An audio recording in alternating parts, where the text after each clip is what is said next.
Venga. Un poco más.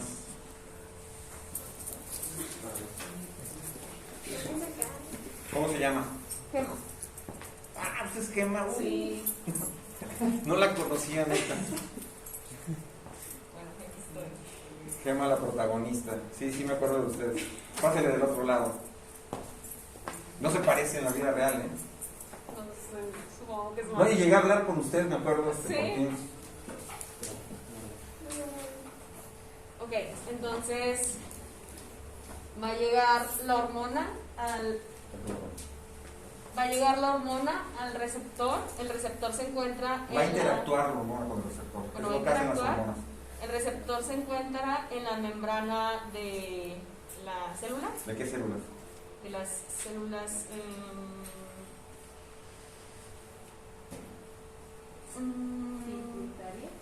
Sí, están en la pituitaria, pero ¿qué células? La pituitaria tiene muchas células. Sí, Somatótropas. exactamente. Las células somatótropas de la pituitaria. Luego, Ok, y luego el receptor va a interactuar No. con. está ligada a una proteína G. Eso ya se los enseñé la vez pasada, ¿no? ¿Sí se acuerdan? Sí. Y les mostré que las proteínas G podían activar a la adenilato ciclasa u otras enzimas por una activación alostérica. ¿Sabe qué es una activación alostérica? ¿Alguien? ¿No? ¿Ninguno? Chequen acá. Esta enzima puede digerir ese sustrato. ¿Estamos de acuerdo? Pero para que lo haga necesita una estimulación. Y la estimulación tiene que ser física. Ya les dije que las proteínas se mueven, ¿no? Entonces, ¿qué va a pasar? Que aquí tiene un sitio alostérico. Entonces, necesita una estimulación alostérica para que ahora sí esté habilitada para digerir el sustrato. Y eso es lo que hace esta proteína G. Acuérdense que son triméricas. La subunidad alfa es la que se va a desplazar y va a activar alostéricamente la adenilato ciclasa. ¿Qué hace la adenilato ciclasa? Su nombre lo dice, va a tomar al ATP y lo va a convertir en MP cíclico. ¿Sí está claro? ¿Se alcanza a ver usted? Continúe. Y luego esta va a interactuar con. No recuerdo cómo se llamaba esta. Ese es el MP cíclico. AMP cíclico. Ok. Y dijimos que la quinasa A, ¿cómo se activaba? Que se requerían 4 moléculas de MP cíclico para que se activara. Les mostré cómo desplazaba un pseudosustrato, si recuerdan eso. Luego, Bueno, y. Aquí. bueno, hasta aquí estamos bien. ¿Qué hacen las quinasas? ¿Qué hacen las quinasas? Jocelyn, ¿qué hacen las quinasas? Fosforilan otras proteínas. Los va a fosforilar al CREB. Cheque, aquí está su fósforo. Y el CREB es el factor transcripcional de este gen que se llama PIT1. Ojo acá, antes de que anoten, vean acá. ¿Y qué pasa con PIT1? PIT1 se va a convertir en la proteína PIT1. Pero esa proteína PIT1 tiene un péptido señal. ¿Para qué son los péptidos señales? ¿Lo sabe? Los péptidos señales de las proteínas les indican a dónde se van a ir. Eso lo vieron ustedes en biología celular. Entonces tienen péptidos señales que les indican que la proteína se va a ir a los mitocondrias, a los peroxisomas, a los lisosomas o que va a salir. ¿Sí? Esta tiene un péptido señal magnífico porque es un péptido señal nuclear. Eso la convierte de inmediato en un factor transcripcional porque puede penetrar al núcleo. O sea, no cualquier proteína penetra al núcleo. Recuerden que están las nucleoporinas que defienden al DNA que está en el interior. Ahora, como ya se convirtió en un factor transcripcional, chequen acá, va a actuar sobre el promotor de este gen, que es el promotor de la hormona de crecimiento. Esto me va a dar lugar a la hormona de crecimiento, que va a requerir después, como ya lo vimos, de la quinasa C para su exocitosis. Y va a intervenir sobre este gen, que es el gen del factor, bueno, más bien es el gen del receptor del factor liberador de la hormona de crecimiento. Entonces, no actúa esta hormona, no se da este proceso y ni siquiera hay receptor. Por eso se autorregula. ¿Sí o no? ¿Qué es lo que no entendió yo, Zen? No, yo iba a preguntar el nombre de la. Ay, la rosita. Esa. ¿Cofactor? ¿Qué era? Ah, es PIT1. Los factores transcripcionales siempre actúan con cofactores. Es así, PIT, como Brad Pitt, igualito. Pero se dan cuenta de cómo está la autorregulación. Ok. Gracias, Gemma.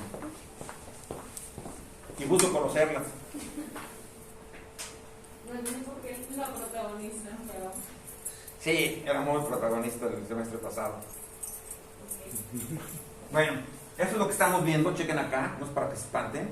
Tengo la hormona de crecimiento interactuando con los JAKs. Si ustedes recuerdan, los JAKs tenían como misión ¿qué? ¿Qué hacían los JAKs? Pues por eso, aunque sea una repasadita antes de venir a clases, ¿no? ¿Cómo Los aprender? JAKs perseguían la hormona, ayudaban a la percepción del hormona de crecimiento. ¿Qué hacían los JAKs?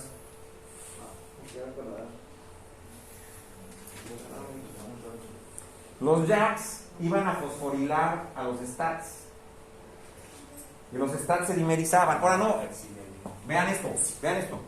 Yo aquí tengo STATs fosforilados que están dimerizando para deslocarse al núcleo. Acá tengo más STATs. Les muestro esto porque chequen aquí. Aquí tengo STATs. ¿Sí están viendo? Tengo STATs, tengo STATs. ¿Eso qué les dice? Lo que les dice es que tengo diferentes STATs que van a actuar sobre el genoma para codificar diferentes proteínas. O sea, no solamente van a codificar para los IGFs. ¿Sí está claro? Ahora vamos a pasar a cosas más mundanas. ¿Qué hace la hormona de crecimiento? Chequen bien, quiero que lo analicen conmigo. Obviamente va a propiciar el aumento del crecimiento y vamos a ver cómo. Ya les dije que es por la replicación de las mismas células, pero algo interesante es que promueve el apetito. Y el apetito promueve la síntesis de hormona de crecimiento. ¿Sí estamos claros? ¿Por qué? Porque la grelina, que es un secretagogo, se dispara primero a partir del estómago, como ya vimos, va al hipotálamo y eso hace que se produzca hormona de crecimiento. Entonces, entre más crece el organismo, más necesidad energética y mayor apetito, ¿no? Ahora, algo importante es la disminución de la tasa de conversión alimenticia. ¿Qué es la tasa de conversión alimenticia? La cantidad de comida que uno come con la cantidad de crecimiento que tiene. Algo así, es la cantidad de alimento que uno ingiere y que se convierte en peso. Yo les contaba que las vacas son malas convertidoras. ¿Por qué? Porque se requiere de 20 kilos de pastura para hacer un kilo de vaca. Mientras que los cerdos necesitan 4 kilos de alimento para hacer un kilo de cerdo. Y si nos vamos a los peces, son buenísimos porque con 1 kilo o menos de 1 kilo pueden hacer 1 kilo de peso. ¿Por qué con menos? Porque tienen un metabolismo esencialmente proteico. Y eso les debe quedar clarísimo. Aprovechan muy bien la proteína, pero son muy malos para digerir carbohidratos, por ejemplo. Ahora, ¿qué pasa? Que la gente cae en este éxtasis de ver que los animales crecían tan grande. Van a ver unas fotos y es impresionante. O sea, para que tengan una idea, un pez va a depender mucho de la especie, pero un pez modificado genéticamente puede crecer entre 35 y 40 veces más que sus siblings. ¿Sí entienden eso? Se nota mucho, por ejemplo. ¿Cuánto mediría un pez modificado genéticamente si fuera usted? Bueno, yo me imaginaría como unos 3, 4 metros, ¿no? No, más. Más, 10. ¿Usted mide qué? ¿1,80? ¿1,90? No, por ahí sí.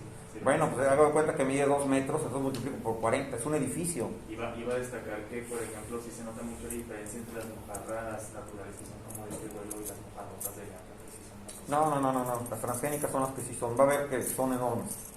Entonces estamos hablando de gigantismo, ya les expliqué la vez pasada. Ahora, ¿por qué si yo le meto hormona recombinante de gallina, de cerdo, etcétera, y de hombre por supuesto, a los peces, funciona y crecen? Pero si hago lo contrario, no.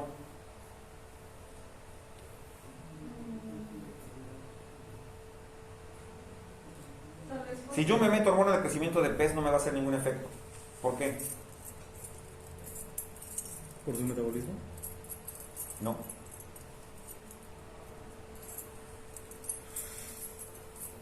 Es una cuestión de evolución. Los receptores evolucionaron y se volvieron más selectivos porque las hormonas se parecen estructuralmente muchísimo. Ahora, quiero que vean cómo se suministra la hormona de crecimiento. Y aquí tenemos varias cosas.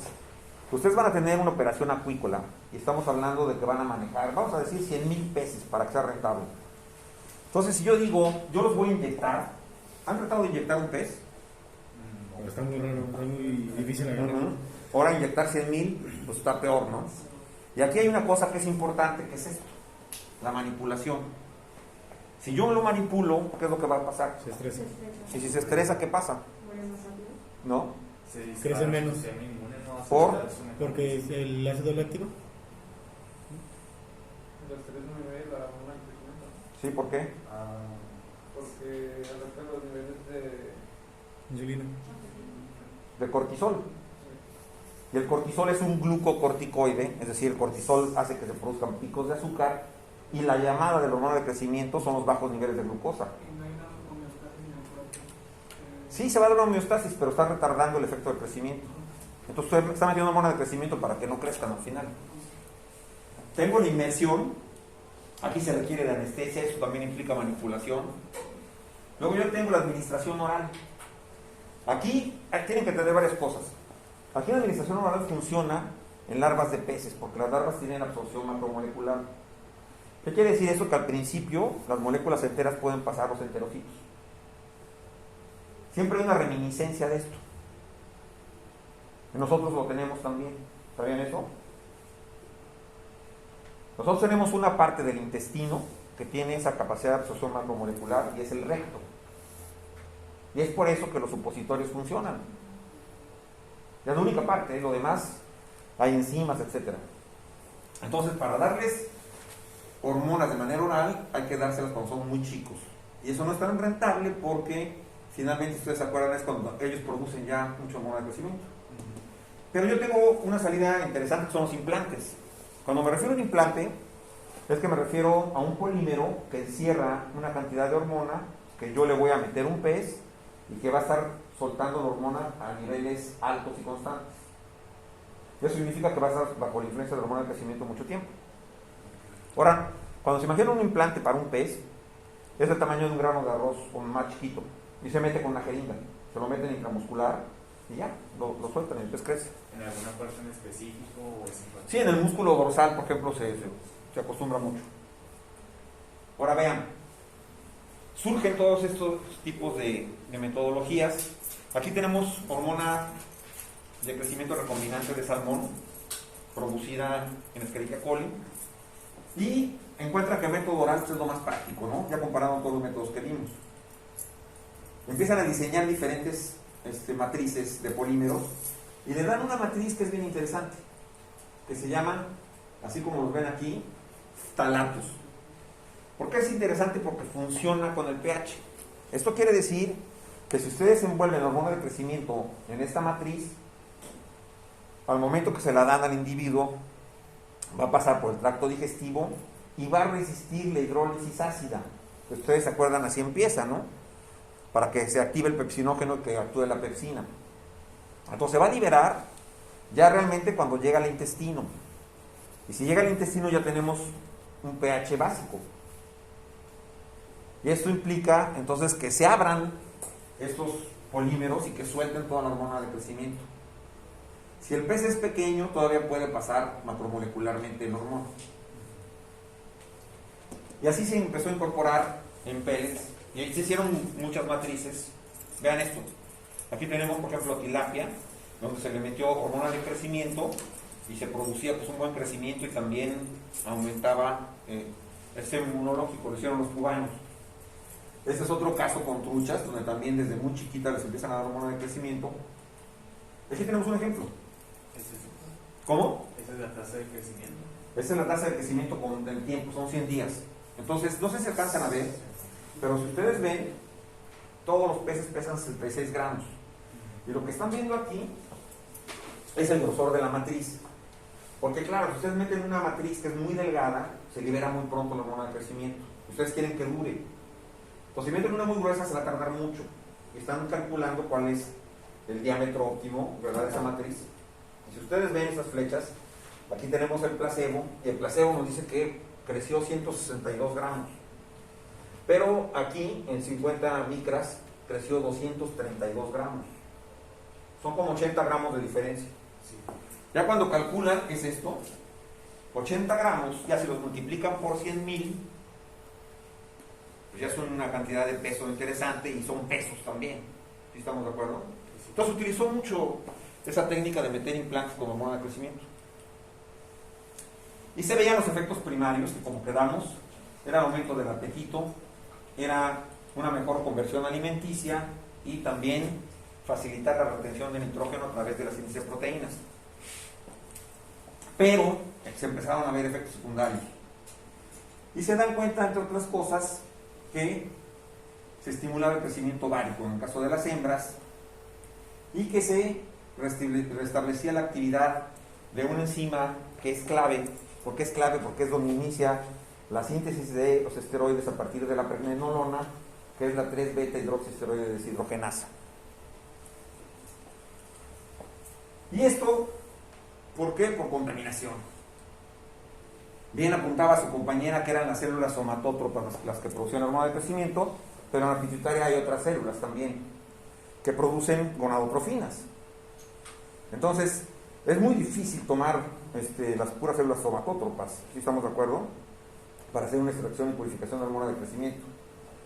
Se pueden pescar ahí algunas células de la pituitaria y cuando ustedes hacen la purificación, ambas son glicoproteínas y el peso molecular no es muy diferente y es por eso que puede haber este tipo de contaminación. Esto lo vieron en bioquímica ustedes, es la síntesis de los esteroides, inicia con la pregnenolona, como ustedes saben, ya nos meteremos en esto cuando veamos algo de reproducción. Entonces lo que estamos viendo realmente es que se están incrementando los niveles de esta enzima, la 3-beta hidroxiesteroide deshidrogenasa, que empieza aquí de la pregnenolona para que se convierta en 17-hidroxipregnenolona, y nosotros sabemos que va a dar lugar a la 17-hidroxiprogesterona, y de ahí para allá, esteroides sexuales, glucocorticoides, mineralocorticoides, etc. ¿Sí está claro, no? Ahora, fíjense bien, vamos a comparar dos cosas. Cuando hacen este tipo de transferencia, quiero que reflexionen conmigo, no anoten. Vemos esto.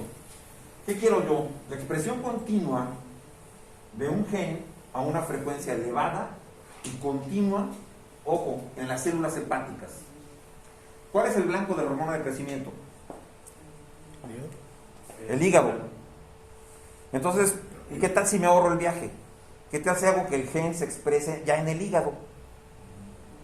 ¿Sí está claro? Entonces, esto va contra la expresión, ojo, intermitente y a baja frecuencia por las células de la pituitaria. ¿Por qué es intermitente? Porque ustedes recuerdan, eso es por ciclos. Porque va a depender de los niveles de los IGFs para que haya un retrocontrol positivo o negativo y que se siga produciendo más hormona.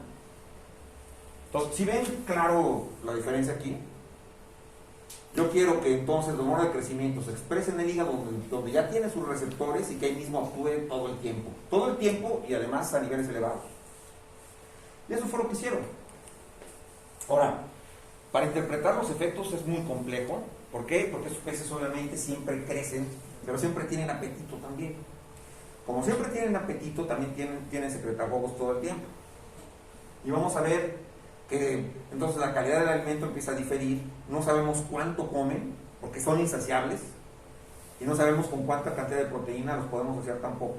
No, y estoy hablando, cuando digo que los peces tienen un metabolismo esencialmente proteico, cuando ustedes ven el alimento para pez, va a depender del pez, porque los celáceas de pez tienen menos que las truchas, pero el alimento puede ir de 45 hasta 52% de proteína.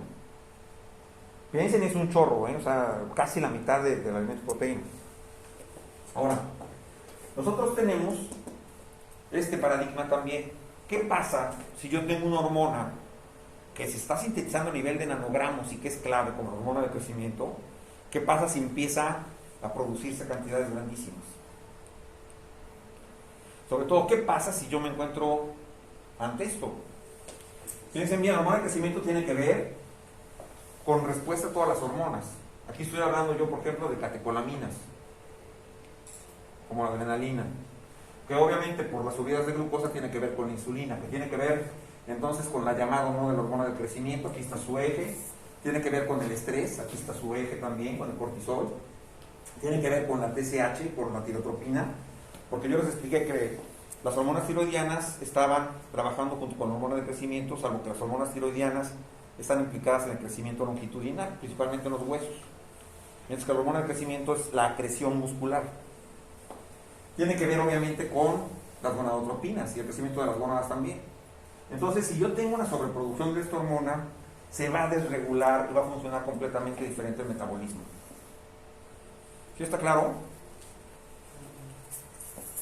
Ahora, quiero que observen este fenómeno. Este fenómeno se llama crecimiento compensatorio. ¿Qué es lo que sucede? Yo tengo mi pez pequeño y lo voy a empezar a alimentar. Llega un momento en que llego a este nivel, que es el nivel comercial. Y hay una práctica entre los acuacultores, ellos siempre piden fiado. O sea, tienen para comprar el pie de cría y los empiezan a alimentar, pero se les acaba la lana. No les van a dar de comer durante 3 semanas. Luego consiguen el alimento, que casi siempre se los prestan. Ellos van a pagar al final, cuando vendan su producto, le pagan a los de la compañía de alimentos. Y aquí los empiezan a alimentar y chequen bien, se compensa el crecimiento. ¿Se observaron eso? Es una práctica común en los acuacultores que no les den de comer un tiempo. Entonces la línea de abajo representa el tiempo en el que no los alimentan. Y luego ya hay un multiplicar. Sí, pero lo que nos interesa ver nosotros es el metabolismo. ¿Sí está claro esto? Eso es bien importante, ¿eh? Bien importante. Quiero que pongan mucha atención, no escriban nada. Yo tengo un metabolismo normal. ¿Eso qué implica? Esto implica que yo estoy comiendo, voy a producir niveles de grelina que son apropiados. Si ustedes recuerdan, yo tengo unas neuronas en el hipotálamo que van a producir el neuropéptido Y, la proteína relacionada con agouti, que son las que provocan el hambre, que son estas. Tengo niveles normales y en la pituitaria esto va a hacer que se produzca hormona de crecimiento. Esta hormona de crecimiento tiene sus receptores en el hígado y esto va a hacer que se produzcan entonces los IGFs que van a salir a la circulación. Pero muy importante, yo tengo mis reservas de grasa, que son las que están enviando la señal de saciedad, que es la leptina y la lipostatina. Esta señal de saciedad me dice ya no comas y todo está bien porque tengo un metabolismo normal. ¿Sí? Ok. Este caso es el catabolismo. Es cuando las 3 semanas que yo no le di de comer al pez. Obviamente después voy a pasar a un caso de hiperanabolismo, porque después de 3 semanas van a querer comer lo que sea, y mucho. ¿Sí está claro? Nada más que vamos a analizar esto, porque es de importancia y me voy a dar cuenta si entendieron o no. Venga. No. Sí.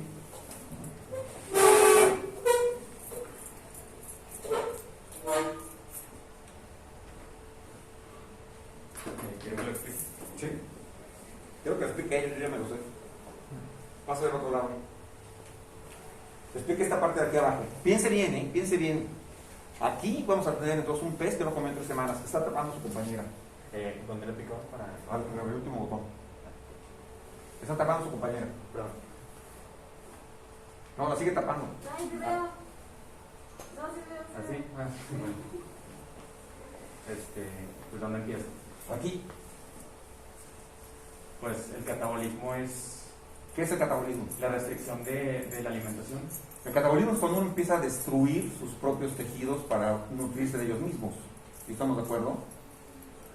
Piensen bien, por ejemplo, ustedes han visto fotografías del Holocausto, cuando ven a los judíos en los campos de concentración, en los huesos, ¿no? O sea, primero se consume la grasa, después el músculo y uno mismo se va a consumir. Es lo que hacen los peces mientras no les dan de comer, ¿eh?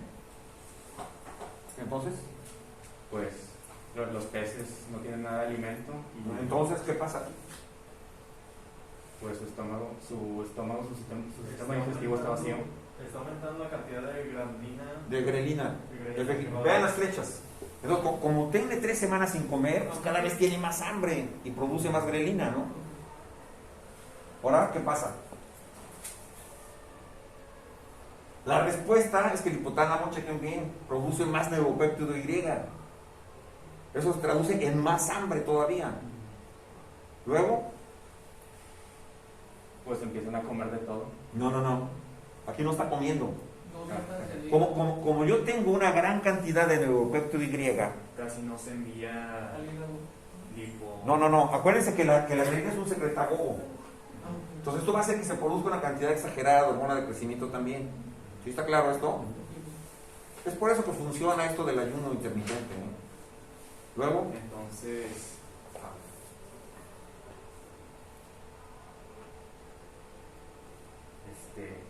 Lo que no tienen son receptores para la hormona de crecimiento, no en suficiente cantidad. Porque el organismo sabe que no tiene que comer, por eso mismo no está produciendo receptores. O sea, ¿qué síntesis de proteína va a hacer? Si no tengo de dónde. Entonces agarra las reservas.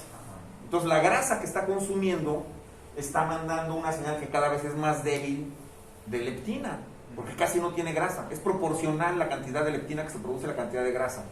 Un gordote va a producir más leptina porque su hambre es mayor. ¿Sí está claro, no? ¿Sí está claro esto? ¿Entendieron qué pasa en el catabolismo? ¿Entendió usted? Sí.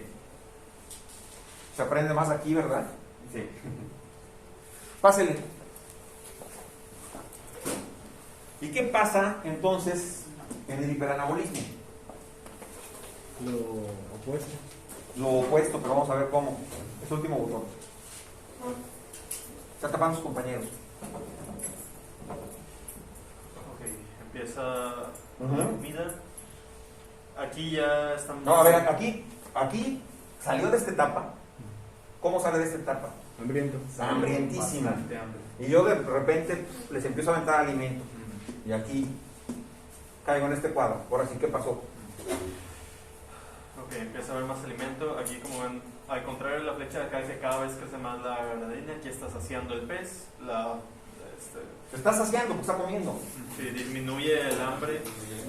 El neuropéptido Y obviamente Baja. disminuye la cantidad. Y es menor la estimulación a la pituitaria, por lo pronto se empieza a producir menos hormona de crecimiento. Pero como ya está comiendo y el organismo lo sabe, regresan los receptores de hormona de crecimiento. Porque ya puedo hacer síntesis y todo lo demás. Luego, Ya, ahora sí, la cantidad de grasa que tenía. No. ¿Qué? luego empiezan a producir IGFs. Esto es lo clave. Chequen acá. Acá no se produjeron IGFs. Entonces, ustedes tienen que entenderlo bien y escribirlo ahorita, espérenme tantito, que los IGFs van a estar relacionados entonces con el estado nutricional, con el apetito. ¿Por qué? Porque cuando yo tengo catabolismo no se van a presentar IGFs. ¿Qué quiere decir? En ayuno no se presentan IGFs y cuando empiezo a comer se presentan muchos IGFs. Y esto, si se presentan bastantes, ¿qué va a pasar? Va a haber un feedback negativo para que ya no se produzca hormona de crecimiento. ¿Sí está claro? Y acá aumentaba la flecha porque está mandando un feedback negativo de que casi no hay IGFs y también por eso es el llamado de la hormona de crecimiento. ¿Sí o no? Luego, Ya que empiezan a haber más IGFs, la cantidad de grasa que había aquí se aumenta. y como se aumenta, aumenta la cantidad de leptina. ¿Y qué pasa? Frena el apetito. Y vuelvo a caer en este estado. Se estabiliza. Ajá. Tengo una duda sobre eso. Entonces, a lo que estoy viendo, cuando empieza a haber nuevamente IGFs y se reactiva la hormona de crecimiento, o sea, mejor dicho, los receptores de la hormona de crecimiento, la cantidad que llega se va a empezar como que regular, ¿no? Cuando antes así se generaba bastante. Sí, aquí empiezan a aparecer, o sea, empieza a crecer el número de receptores para el buen funcionamiento. Ya que funcionan bien, se quedan con un número estable. Ya. ¿Sí está claro? Sí. ¿Sí? Entonces el catabolismo sí sirve para aumentar el tamaño de los peces. No. El catabolismo no hay crecimiento porque es un estado de catabolismo. Acuérdense que está consumiendo sus propios tejidos. Bueno, sí, pero es que aumenta la cantidad de la hormona. o sea, Aumenta la hormona de crecimiento, pero no crecen porque no hay proteínas. Ya, que las GHR. Ajá. Ok. ¿Sí entendieron? Sí. No es fácil digerirlo a la primera, pero es importante. Entonces, las Gracias. IGFs, ¿qué eran? Son los insulin-like growth factors, que también se conocen como somatomedinas, y son los mediadores del crecimiento de la hormona de crecimiento. Son los que hacen el trabajo en los huesos y en el músculo. Para que crezca. ¿Sí? Y entre otras cosas. Hacen muchas cosas. Acuérdense que también bloquean la captación de glucosa y con eso ayudan a regular también que la hormona de crecimiento aparezca, ¿no? Entonces, ¿qué beneficio tienen si el tamaño comercial va a tardar más en llegar? No va a tardar tanto. Si se dio cuenta, es casi al mismo tiempo que está dando. Cheque bien. Es en unas 3 semanas, 6 semanas, 9 semanas, alcanzaron exactamente la misma talla. Creo que no es por... Porque crece más rápido. Ah, O sea, tiene tanta hambre que ustedes le van a dar alimento y órale. Al final, miren, se gastó la misma cantidad de alimento, nada más que lo sacrifiqué dejándolo sin comer 3 semanas. Pero ¿Qué va a ganar el acuacultor? Pues tiempo para su bolsa, ¿no? No es otra cosa. Pero eso no aumentará el cortisol. Sí, entre otras cosas. Por eso no crece también en esta fase. Si ustedes se dan cuenta, no solamente cesa el crecimiento, sino que baja.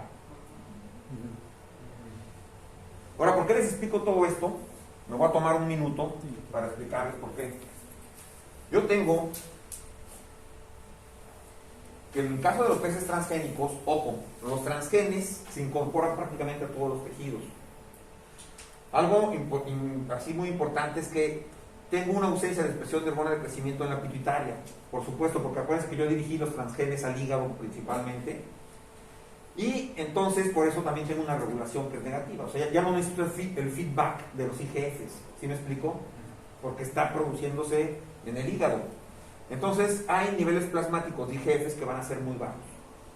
Y por otra parte tengo altos niveles de mensajeros de los IGFs, ojo, en los hepatocitos y en el músculo, que sí que están produciendo in situ. Eso quiere decir que mi hormona de crecimiento funcionó bien, porque yo hice que se expresara en el hígado, y en el mismo hígado está actuando para que se produzcan los IGFs. Y luego tengo esto, que eso es el resultado de una acción autócrina o paracrina. ¿Qué es eso?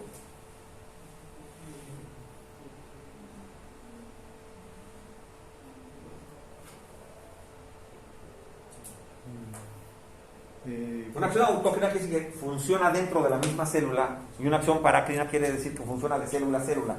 Que los mismos hepatocitos están haciendo que se estimulen los demás hepatocitos.